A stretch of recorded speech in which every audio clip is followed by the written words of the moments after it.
সিলেট ঢাকা রুটে special train চালু করে সিলেটের যোগাযোগ খাতে চলমান সংকট মোকাবেলা করার ব্যাপারে দ্রুত পদক্ষেপ নেওয়া হবে বলে আশ্বাস দিয়েছেন জেলা প্রশাসক মোহাম্মদ সরওয়ার আলম।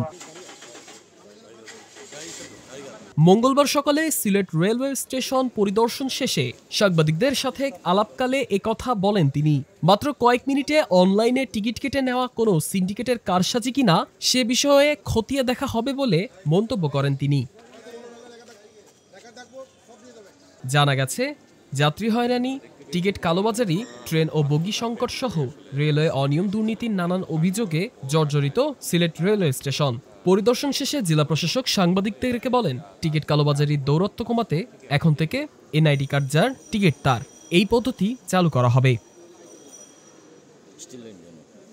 এর আগে যাত্রীদের সঙ্গে কথা বলে তাদের নানান সমস্যা সমাধানে জরুরি পদক্ষেপ নেওয়া হবে বলেও আশ্বাস দেন জেলা প্রশাসক সরওয়ার আলম।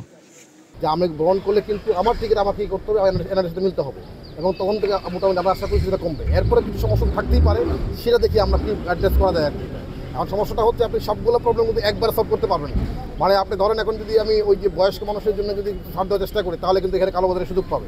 তো আমি মনে করি যে এইটা ঠিক আছে, কারো যদি স্পেসিফিক সমস্যা হয় সেটা অন্য কোনোভাবে এটা সমাধান করা যায় সেটা আমরা দেখবো। এটা মহোদয় কিন্তু এনে কাজ করছেন, আমরা অচিরেই হয়তো এই শহরে সিএনজি ভাড়া আমরা ফিক্স করে দেবো, কোন জায়গাতে কোন পর্যন্ত কত ভাড়া হবে সেটা ঠিক করে দেবো, এবং এর বেশি যখন তারা কেউ নেবেন তখন কিন্তু আমাদের ম্যাজিস্ট্রেটরা তারা কিন্তু এটা আইনের আওতায় নিয়ে আসবে।